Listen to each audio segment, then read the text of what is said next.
Hey everybody, welcome back to episode 14 of Chronic Woodwork. Today we are building this Teenage Mutant Ninja Turtle inspired wall hanging bookshelf. Not very big, not going to hold a lot of books, but I've got a coworker whose son is a huge Teenage Mutant Ninja Turtle fan. She found this picture online and said, "Can you do it?" I always love a new challenge, so without further ado, here we go. The first thing I did was print off a large template and etch that shape onto the background board and use some spray glue to attach it to my border board. I roughed these shapes out on the bandsaw. They don't have to be exactly matching because we can match them up later on the router table. I then took a measurement of the picture to find out the rough size of the hexagon pieces I would need. It looked about 4 inches, so I roughed out 18 pieces at about 6 inches long. I dropped the angle on my table saw to 30 degrees, and then I cut that 30-degree angle on one side of each of those 18 boards. I tried to take the smallest cut possible. I wanted to maximize the material left on the other side. Okay, so I'm trying something new with my audio today, so bear with me. I finally got a little lapel mic. So each of these pieces of our hexagons need to be cut at about 4 inches. So to make sure they're uniform, the pieces are so small, can't quite figure out how to do it with the rip fence. So what I've done, I took a measurement from long end to long end. They're going to be about 4 inches. So I took a measurement there and made a tiny little mark with a pencil right there. And I transcribed that onto the other side. So when I line that up with the blade, right where that blade's going to contact that pencil, I'm going to take another pencil mark and mark my miter gauge right there. See that mark? So that's how I'm going to know to line it up the correct way every time. I quickly identified that the plan I had using the miter gauge was not very safe. It wasn't a big enough surface to reference against. So I attached a sacrificial fence to my miter gauge, and I just repeated the process, making a mark on the sacrificial fence so I knew where to line the boards up. And then I cut them all using that method.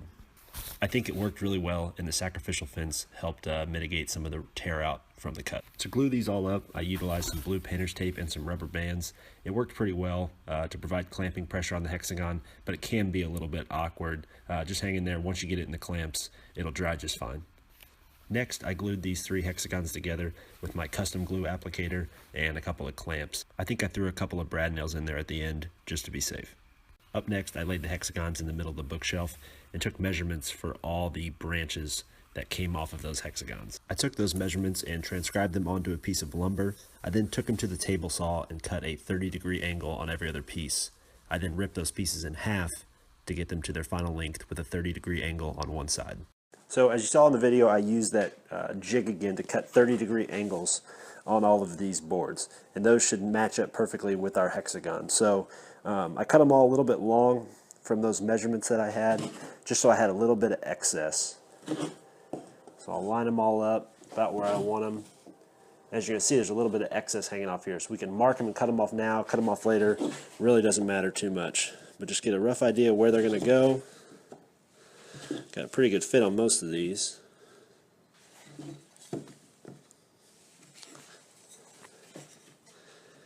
And just lay them out.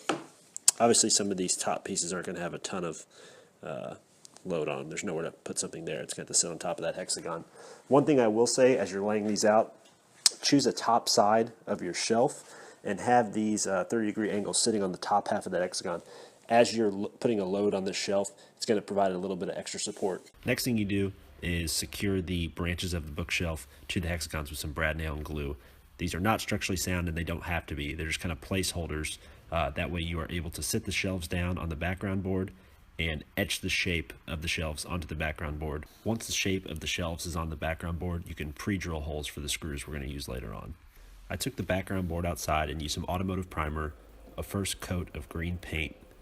I then took some 400 grit sandpaper to smooth out the first coat, wiped it down with a wet cloth to get rid of any dust, and applied a second coat of green paint. While the background board is drying, I grabbed the border board and etched the shape of the shelves onto them again. I went ahead and stained the shelves and stained a little bit of the border. I then used the shelves and some blue painter's tape to mark where I needed to cut the border board.